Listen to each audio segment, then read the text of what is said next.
বিসমিল্লাহির রহমানির রহিম। আসসালামু আলাইকুম। www.dailynewsstar.com। আজ আমাদের 2025 সালের নূতন বর্ষের দ্বিতীয় দিন এবং আজ 2 জানুয়ারি 2025। শুরুতেই এনএসটিভি ডেইলি ভিউজ। আজ এখানে সংবাদপত্র দুইটি, দি ডেইলি নিউজ স্টার, দৈনিক ইত্তেফাক। নিউজ স্টার পত্রিকা ইংরেজি। আজ আমরা এখানে সংবাদ থেকে রিভিউ এবং টকশো করব দৈনিক ইত্তেফাকের খবর থেকে। নিয়মিত উপস্থাপক মুস্তাফিজুর রহমান এখানে এই হেডলাইনগুলো পাঠ করবেন, আমি এখান থেকে এই রিভিউ করব সংবাদের। আসসালামু আলাইকুম। এনএসটিভি স্টুডিও থেকে সবাইকে স্বাগতম। আজকে এই মুহূর্তে আমার হাতে পত্রিকা আছে দৈনিক ইত্তেফাক। এটার হেডলাইন এটা আমি পড়ছি, এটা নিয়ে বিস্তারিত আলোকপাত করবেন আমাদের দি ডেইলি নিউজ স্টার এর সম্পাদক এবং প্রকাশক জনাব শাহজাহান আলী কল্যাণ। আমি আমার এখানে আজ উপস্থিত আছে সম্মিলিত সাংবাদিক জোটের সাধারণ সম্পাদক সর্দার ইকবাল, অজানা পত্রিকার সম্পাদক এবং শরীয়তপুর কণ্ঠের সম্পাদক। ধন্যবাদ। যিনি পরিচয় করে দিলেন ইংরেজি সম্মিলিত সাংবাদিক জোটের সম্মানিত চেয়ারম্যান এবং একজন সিনিয়র সাংবাদিক, তার পরিচয় তো নিচে পূর্বে নিয়েছেন। ধন্যবাদ আপনাকে। ধন্যবাদ। শিরোনামগুলো পড়ছি। অর্থনীতিতে গতি ফেরানো নতুন বছরের প্রত্যাশা। গুরুত্ব দিতে হবে মূল্যস্ফীতি নিয়ন্ত্রণ, আর্থিক খাতে সংস্কার এবং বাজেটের প্রস্তুতিতে ডক্টর জাহিদ হোসেন। এই জায়গাটায় আমি একটু কথা না বলে পাচ্ছি না।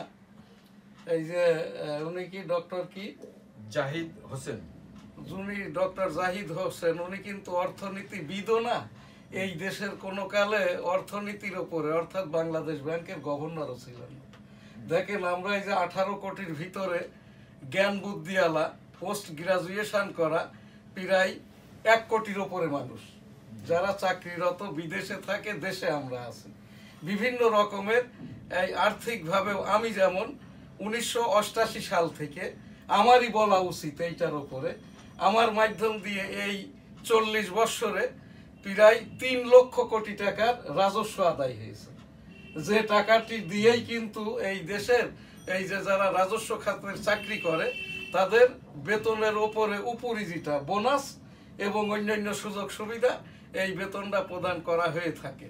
তো আমি আর কি জানতে পাচ্ছি না, এবং এখান থেকে বলছে আর কি বর্তমান যিনি বাংলাদেশ ব্যাংকের গভর্নর এবং তত্ত্বাবধায়ক সরকারের অর্থ উপদেষ্টা, আর্থিক অবস্থা শেখ হাসিনার পালানোর পরে অনেক ভালো। এই জায়গাটায় আরেকটা ভুলভাল তথ্য প্রচার করা হচ্ছে, যেটা গতকালের খবরে ছিল, যে ওই রূপপুর পারমাণবিক কেন্দ্রটা 1,18,000 কোটি টাকার প্রজেক্ট। তখন ডলারের দাম ছিল 36 টাকা, $1 সমান 36 টাকা।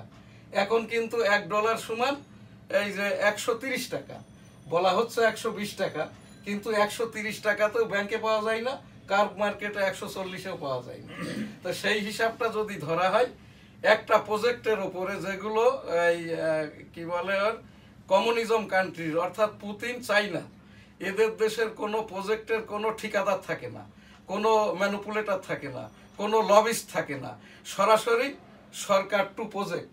অর্থাৎ ওই যে ভ্লাদিমির পুতিন নয়, যখন এই রূপপুর পারমাণবিক কেন্দ্র প্রস্তুত হয় তখন রাশিয়ার প্রেসিডেন্ট ছিলেন যেই হোক না কেন, তখন প্রজেক্টটা ছিল 1,18,000 কোটি টাকা এবং ডলারের দাম ছিল এই 36 টাকা। তো সেখান থেকেই আর কি ওই বাজেটটা এই জায়গায় রূপপুর পারমাণবিক কেন্দ্রের প্রায় 80% কাজ সম্পন্ন। কমিউনিজম কান্ট্রির কোনো যেখানে লবিস্ট নাই, ঠিকাদার নাই, ওই যে এখান থেকে রাশিয়ার প্রেসিডেন্ট টু এই যে বাংলাদেশের ওই যে রূপপুর, এর ফাঁকে দিয়ে কেউ নাই। তারপরে বলা হচ্ছে কি যে এখান থেকে 80,000 কোটি টাকা শেখ হাসিনার পরিবার নিয়ে পালিয়েছে। আমি এখানে বলেছি টাকাটা কোথায় আছে, যে সংবাদটা প্রকাশ করেছে প্রমাণের দায়িত্ব তার। আমি এই টাকা নিয়ে এসে দিব, বলে দিক আর কি। টাকা, চরিত্র, এডুকেশন সার্টিফিকেট গোপন করা যায় না। পুলিশের একজন অতিরিক্ত পুলিশ সুপার আমাকে বলেছিল আমার এই বাংলার 21 পত্রিকার ওই যে সনদ যাচাইয়ের সময়ে আর কি।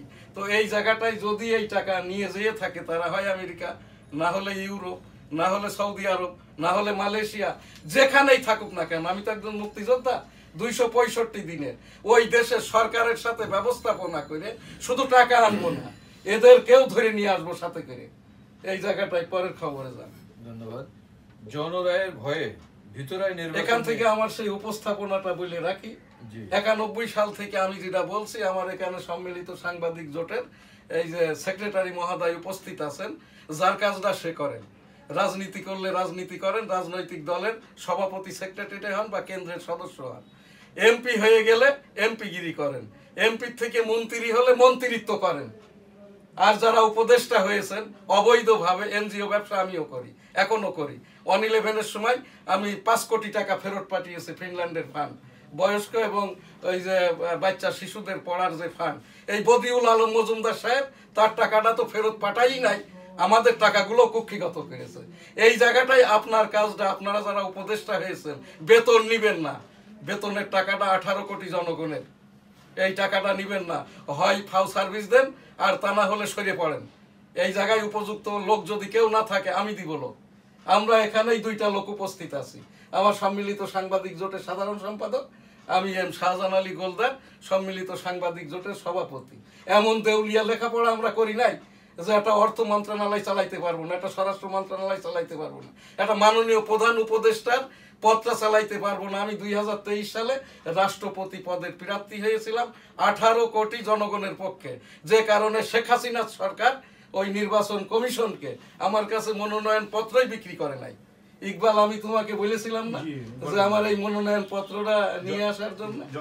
যার কাজটা সেই করুন, যার কাজটা সেই করুন। আর এই যে আমাদের এই টাকা আপনারা বেতন নেবেন না, আপনাদের এত ভালো সেবা দেওয়ার দরকার নাই। কারণ বেতন পাওয়ার মতো এই যে বাচ্চা ছেলে পিলে কিছু, আর আপনারা যারা এনজিও ব্যবসায়ী কারোরই বেতন নেওয়ার, সম্মানী নেওয়ার যোগ্যতা নাই, যে কারণে 18 কোটি জনগণের টাকাটা নেবেন না। জনরায়ের ভয়ে ভিতরায় নির্বাচন নিয়ে বিভ্রান্তি চলছে, তারেক রহমান। এটা ভালো খবর। এরপরে মানুষ শ্রমিক নয়, উদ্যোক্তা তৈরিতে উপজেলায় বাণিজ্য মেলার আয়োজন করতে হবে, প্রধান উপদেষ্টা। প্রধান উপদেষ্টা যাই হোক, এখন তার সেই বাংলাদেশের এনআইডি হয়েছে কিনা, আমেরিকান সিটিজেনশিপ 1970 সালের বৈবাহিক সূত্রের রহিত করেছেন কিনা, আমি এইটা দেখতে, শুনতে বা বুঝতে ইন্টারেস্টেড। হ্যাঁ, এই জায়গাটাই উনি যেহেতু একটা ব্যাংক পরিচালনা করেন, ব্যাংক পরিচালনার থেকেও প্রধান উপদেষ্টা হওয়ার পরেও অব্যাহতি নেন না, নিবেনই বা কেন? উনি ফ্রান্সে প্রধান উপদেষ্টা হয়ে গেলেন, 5, 6, 7 এই দেশে সরকার ছিল না, যা হবার তাই হয়েছে। মব পিটানিতে 90 জন মেরে ফেলেছে। আমি একজন মুক্তিযোদ্ধা, আমাকে এখানে 3 বার মেরে ফেলার জন্য আসছে। আমারই ভাড়াটিয়া কাগজ লিখে নেবে, আমার এখানে আমার সাংবাদিকরা ওই দিন ছিল বিধায় আমি সেভ হয়ে যাই। তো এই জায়গাটায় আমার সেই উপস্থাপনা, আমরা যার কাজটা সেই করি। আমি যেমন আমার কাজটা করছি, 1971 সালের রণাঙ্গনের মুক্তিযুদ্ধ, মুক্তিযোদ্ধাদের মর্যাদা সেটেলমেন্ট, মাননীয় প্রধান উপদেষ্টার কথাই আবেদন করেছি, কিন্তু এটাতে কোনো এখনো পর্যন্ত আমি কোনো সদুত্তর পাই নাই। ধন্যবাদ। সপ্তাহ জুড়ে থাকবে শীত ও কুয়াশার দাপট, আসছে তীব্র শৈত্যপ্রবাহ, নানা তৎপরতা আর রহস্য ঘেরা এক রাত। আজ খসড়া ভোটার তালিকা প্রকাশ করছে ইসি। বছরের প্রথম দিনে পাঠ্য বই বিতরণ শুরু, 14,000 ফিটনেসবিহীন বাস ও ট্রাক। এই জায়গাটায় একটু কথা না বললেই হয় না ইকবাল সাহেব।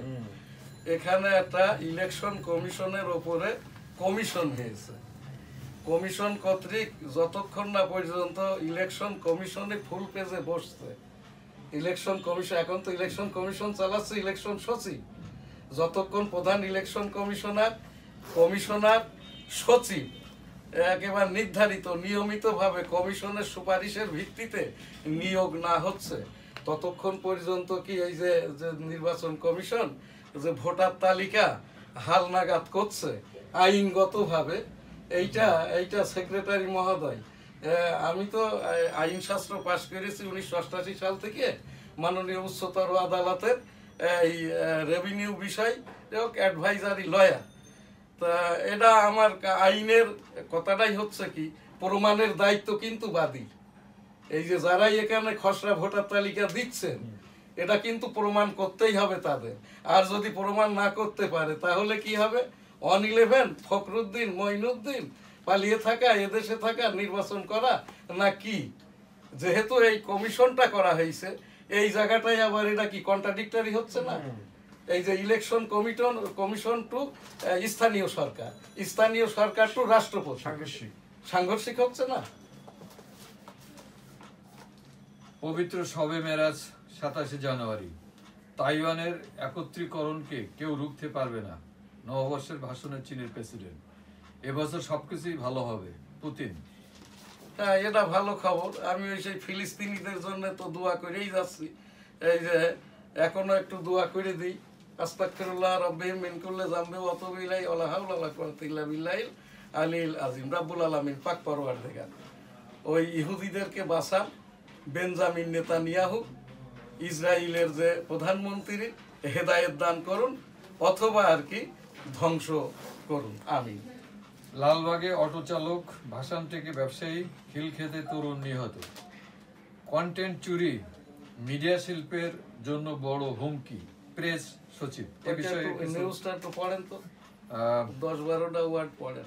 প্রধান উপদেষ্টার প্রেস সচিব শফিকুল আলম সংবাদ মাধ্যম ও সাংবাদিকদের সুরক্ষার জন্য কন্টেন্ট চুরি রোধের প্রয়োজনীয়তার উপর জোর দিয়ে বলেছেন, ছবি, ভিডিও ও সংবাদ চুরি করা দেশের মিডিয়া শিল্পের জন্য বড় হুমকি।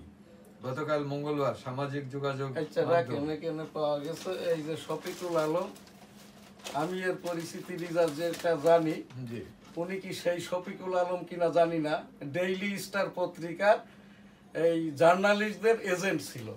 অর্থাৎ বিভিন্ন জায়গার থেকে যে সংবাদগুলো ডেস্কে আসতো, এই সংবাদগুলো সংগ্রহ করে এডিট করার পরে বিভাগীয় সম্পাদকদের কাছে সরবরাহ করত।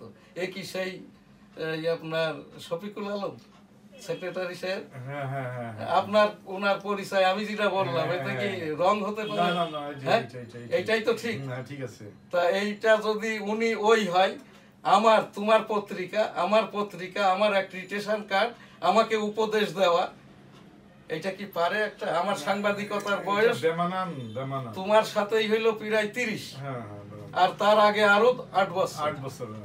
এর ভিতরে আমি বেনাপোলের একটা পত্রিকার ব্যবস্থাপনা সম্পাদক, দৈনিক ঝিনাইদহ, যেটা মিডিয়াভুক্ত পত্রিকা, এখনো আমি সম্পাদক। 40 বছর অনেক কিছু পার করে আসতে হয়েছে।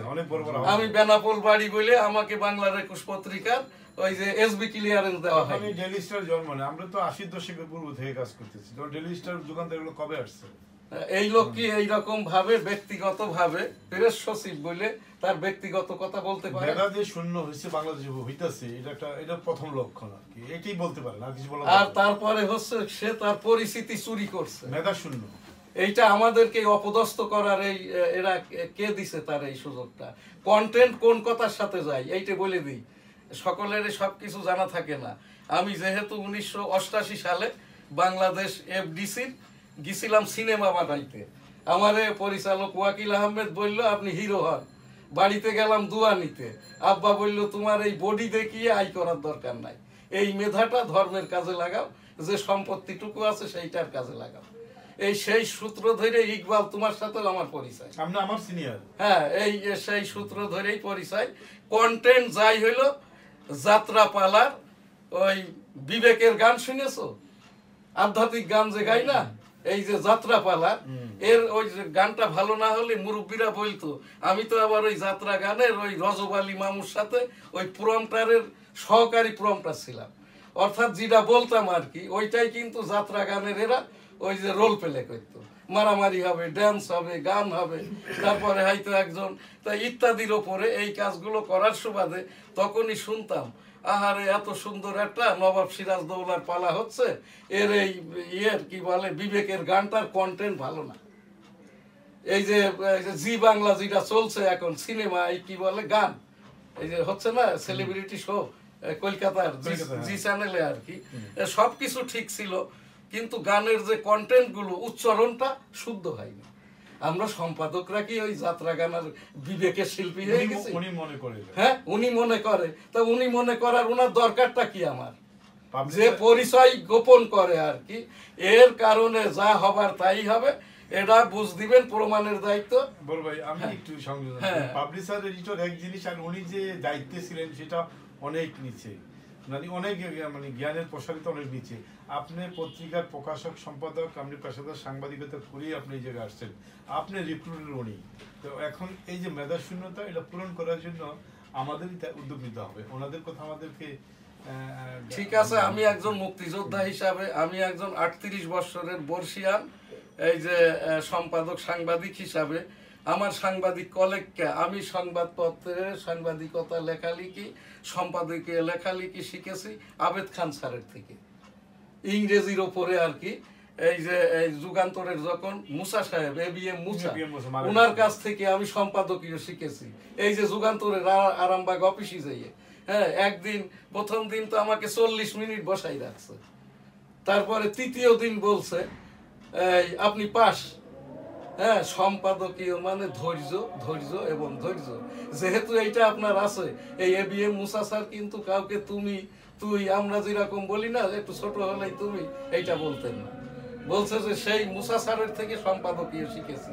আর এখন এই শফিক বলছে কি, ও একটা সাংবাদিকদের সংবাদ এজেন্ট, আমাদেরকে শিক্ষা দিচ্ছে যাত্রা গানের, যাত্রা পালা, তারপরে ওই জিটিভির নাচ গানের, এইগুলোর আর কি কন্টেন্টের। তো যাই হোক, সময় আজ আর নাই, এখানে আমার অনুষ্ঠান শেষের দিকে যেতে হচ্ছে। আমি ওই সেই হজ উমরার উপরে দুয়াটা করেই প্রোগ্রাম উপস্থাপককে দিব। লাব্বাইক আল্লাহুম্মা লাব্বাইক, লাব্বাইক লা শারিকা লাকা লাব্বাইক, ইন্নাল হামদা ওয়ান নিয়ামাতা লাকাল মুলক লা শারিকা লাক। রব্বুল আলামিন পাক পরওয়ারদিগার বিশ্বের সকল মানুষকে একবার করে হজ উমরা করার তৌফিক দান করুন, আমিন। আমাদের এটা 1991 সাল থেকে বঙ্গবন্ধু স্টুডিও, 2017 সাল হতে বঙ্গবন্ধু ডিজিটাল স্টুডিও। আমাদের এইটি এখন নিউজ স্টার ভবন। এই ভবনটি আমার IT এডিটর, আমার পুত্র হাফেজ মাওলানা শাহজালাল গোলদারের। সকলে ভালো থাকবেন, সুস্থ থাকবেন, পাশের জনকে ভালো রাখবেন। আমি প্রোগ্রাম এই যে এখন উপস্থাপক সাহেবকে দিলাম। ধন্যবাদ। আমাদের আজকের আলোচনা পর্যালোচনা ডেলি ভিউজ অনুষ্ঠান আজকের মতো এখানে শেষ। খুদা হাফেজ।